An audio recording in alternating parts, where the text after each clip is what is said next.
Mario Vargas Llosa, el escritor y premio Nobel peruano, ha fallecido a los 89 años. Y como peruana, como lectora acérrima de algunas de sus novelas, como un adolescente que creció leyendo La ciudad de los perros o Conversación en la catedral, pero sobre todo como una demócrata con memoria, veo importante completar algunos epitafios que lamentablemente están obviando, voluntariamente o no, algunos aspectos de este personaje que no fue solo un escritor, sino un intelectual orgánico que hizo política activamente desde todas las tribunas que tuvo a su disposición.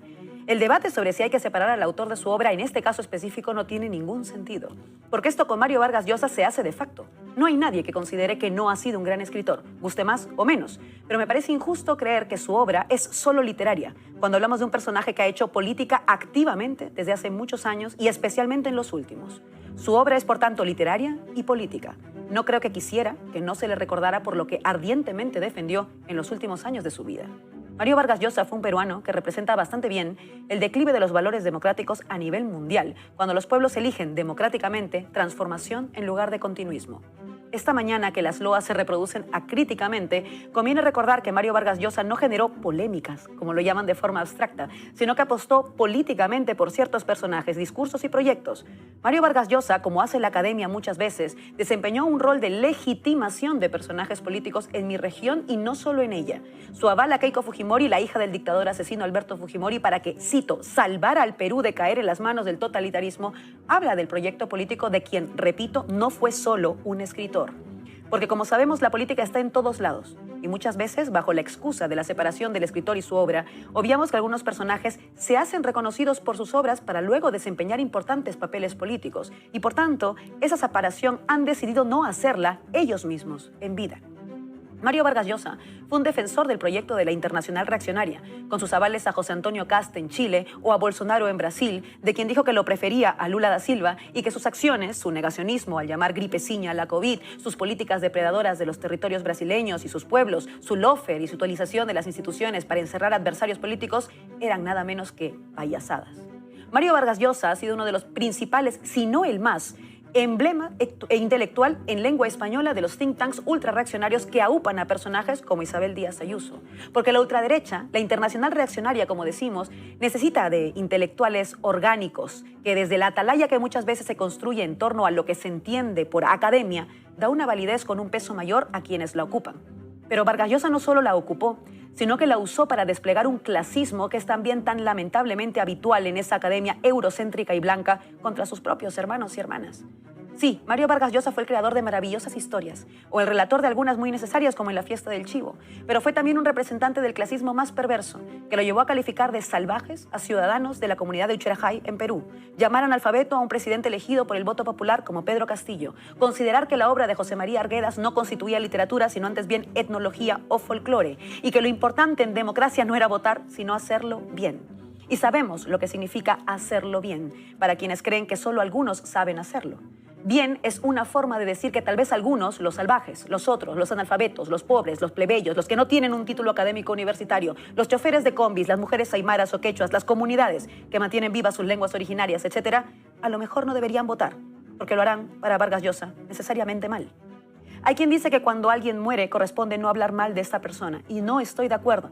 Hacer memoria no es hablar mal de una persona. Lo que habla de una persona es precisamente su legado, aquello que recordamos de él o de ella, porque la memoria es el ejercicio de responsabilidad democrática que ha de ejercerse en los momentos importantes. Y por eso hoy toca decir la verdad de lo que significó Mario Vargas Llosa.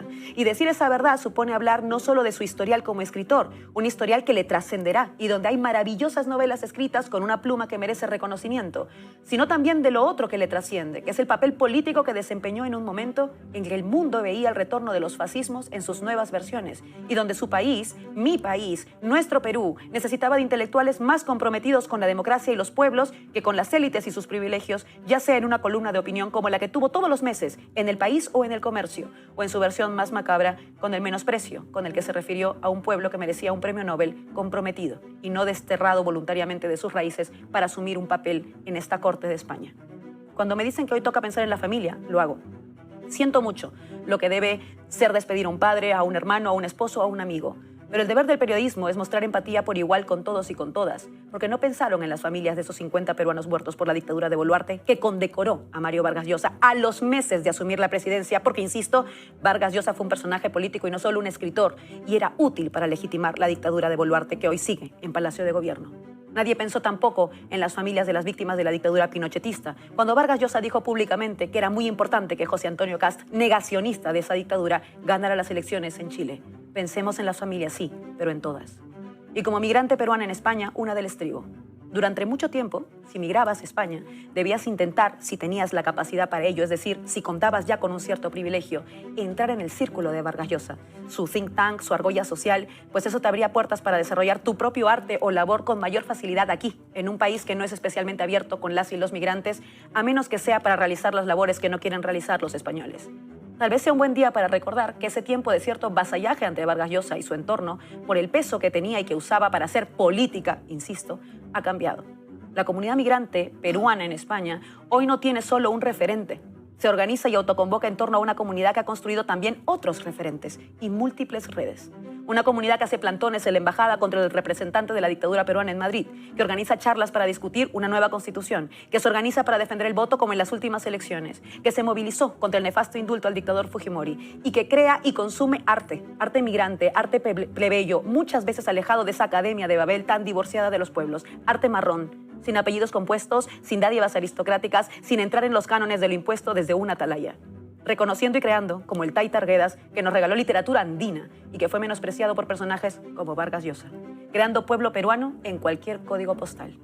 Mario Vargas Llosa ha fallecido y quienes crecimos con su pluma nos quedaremos con la obra que le trasciende, pero su obra no está solo en las estanterías de nuestros hogares o de las bibliotecas, sino también en algunos gobiernos, en la batalla cultural que disputamos en mi región por su papel político activo, que divorciado del pueblo, porque a lo mejor nunca lo terminó de entender, lo llevó a posicionarse con las ultraderechas al alza en todo el mundo. Los epitafios incompletos, me temo, son también negacionismo. Que sirva para equilibrar al menos un poco y de manera responsable la balanza precisamente por una migrante peruana que sabe de la responsabilidad que se tiene con un pueblo cuando ocupas, aunque sea un ratito, un altavoz.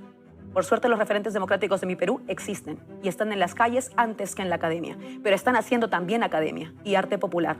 Y aunque no ocupen las primeras planas mainstream, están ya cambiando el mundo. Y esa obra es eterna. Hasta mañana. Mario Vargas Llosa falleció. Aunque quisiera, no puedo dejar de ver la muerte de dos personas, el autor de La ciudad y los perros, Los jefes y los cachorros, y el defensor del corrupto y saqueador sistema neoliberal. Mi formación académica está dentro del campo de las letras y humanidades. Sus primeras obras fueron para mí la introducción al mundo del arte, de la creatividad, del lúdico y emocionante universo de la literatura. Lamentablemente, el desprecio contra el Perú, al perder las elecciones del 90 contra Fujimori, marcó un resentimiento contra el pueblo que lo llevó a abrazar la idiosincrasia racista y elitista de la clase opresora. Tal vez de esa manera quería castigarnos y vengarse de no elegirlo como presidente. Su ridículo perfil aristocrático lo llevó a nacionalizarse español y a asumir su permanencia en dicho territorio. Un claro ejemplo de su desprecio contra todo lo que significa el sentir de las comunidades originarias del Perú o de la cosmovisión andina amazónica fue el abierto y descarado apoyo a Keiko Fujimori en el 2021, como también el aplauso a Dina Boluarte en el 2023, cuando aún la sangre del pueblo estaba caliente y regada en los Andes sureños. Para los corazones más superficiales, que solo ven lo exterior, se fue un buen literato, el único Nobel peruano. Para los corazones enternecidos, que son sensibles al dolor humano, se fue un traidor fujimorista. ¿Qué opinan ustedes? Este último 12 de abril, el Jurado Nacional de Elecciones cerró las inscripciones de los partidos que podrán participar del proceso de elecciones generales 2026, una farsa anunciada para legitimar el régimen fujiboluartista y mostrar ante la comunidad internacional que en este país sí hay democracia. ¿Serás parte del fraude? Son 43 las organizaciones políticas expeditas para presentar su plancha presidencial y sus candidatos a la Cámara de Diputados y Senadores. ¿Qué pasó con el partido de Pedro Castillo? Lógicamente, le pusieron todas las trabas y obstáculos burocráticos para negarle la inscripción. Un nuevo mamarracho estatal contra el legítimo presidente. Basta decir que el partido del prófugo Nicanor Boluarte y su hermanísima, Ciudadanos por el Perú, sí logró incluirse en esa atiborrada y privilegiada lista. El Congreso golpista, con la aprobación más baja de la historia de la Republiqueta criollada, les hizo firmar una nueva acta de sujeción a todos los poderes del Estado. Tanto Delia Espinosa, fiscal de la Nación, como Yanek Tello, presidente del Poder Judicial, asistieron este último fin de semana al Parlamento para arrodillarse ante los corruptos y operadores de la señora K. Por supuesto, Dina fue blindada del caso Rolex, archivaron las denuncias y las investigaciones en su contra. De esta manera, mantienen a la usurpadora con cierto sosiego. Como todos sabemos, en política nada es casualidad y estos actos son simbólicos. Las extorsiones y asesinatos contra el pueblo continúan creciendo. Cada 3 horas hay un peruano eliminado por el hampa callejero y olvidado por el Estado parasitario. A raíz de todo ello, los transportistas convocan a una nueva jornada de lucha. Se anuncia el paro nacional para el 14 de mayo. Se hace la invitación abierta a todos los sectores de la producción, a la sociedad civil en su conjunto, con sus organizaciones sociales, a levantar su voz contra el sistema de la muerte. Esperemos que sea exitoso. Por nuestra cuenta, seguiremos informando con el fin de contribuir a la concientización y esclarecimiento popular hasta el último suspiro. Solo el pueblo salva al pueblo. Pavel Yachay, 14 de abril 2025.